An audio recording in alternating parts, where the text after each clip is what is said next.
Cumbria Crystal is Britain's last remaining luxury crystal manufacturer. The skills demonstrated here today no longer exist almost anywhere within the country. Because everything is handmade and not machine made, it is expensive, but the skill involved takes decades to learn. The quality, the craftsmanship, the ring of the glass, the weight of the glass in the hand means that drinking from Cumbria Crystal or using Cumbria Crystal isn't just drinking a glass of wine or a glass of orange juice. It is actually an experience. There are decades of learning and hours of skill involved in making that. The processes we use are Roman.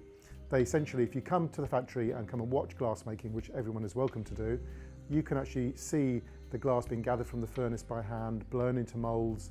You can see feet and stems being added to wine glasses, and then you can see the glass being cut by our skilled craftsmen who are cutting the designs and the patterns into the glass.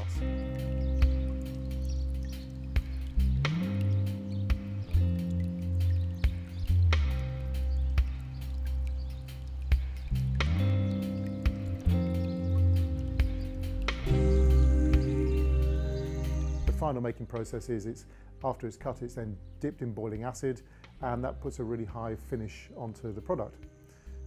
After I joined Cumbria Crystal a few years ago, I came from a background of working for a university, so I understand what universities and what businesses can achieve when they work together. So one of the first things I did, moving to this new part of the world for me, was to look and seek universities that I could engage and work closely with.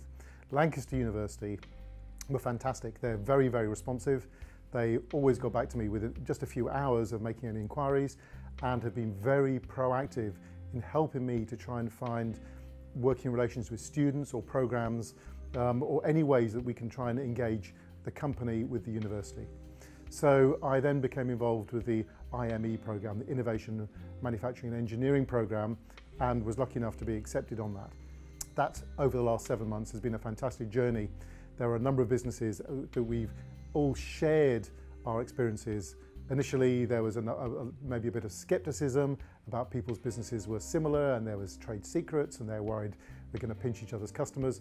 But over a period of time, through the experientials that we did and the action learning groups, everyone really began to trust each other.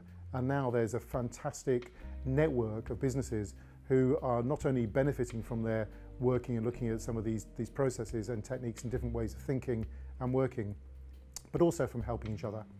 That was so good that when that finished, I decided that I really couldn't allow myself to step away from the university, and so I've now just engaged on the Cumbria Forum program, which has started just a few weeks ago. Through the IME program, I've learned a lot about ways that businesses can develop, can be challenged, can tackle new markets, and indeed how to overcome problems, and even looking at the way the market sector is developing and new ways of attracting new markets and selling through maybe very bespoke products through to very small sections of the market. I think glass, the process of glass making is magical because it's transformative. If you take sand and energy, essentially you make it, you melt it down, and I think you go right back to something about the primordial creative instincts that we all have. Why do we enjoy sitting around campfires and talking late at night? What is it about holding our marshmallows or cooking something over a fire? There's something magical about the glassmaking process that harks back to this era. And not only that, it's a creative process.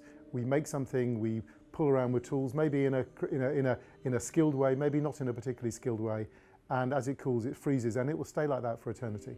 So there's something very much about leaving our mark in the world, about the skill, and something about the perfection of control.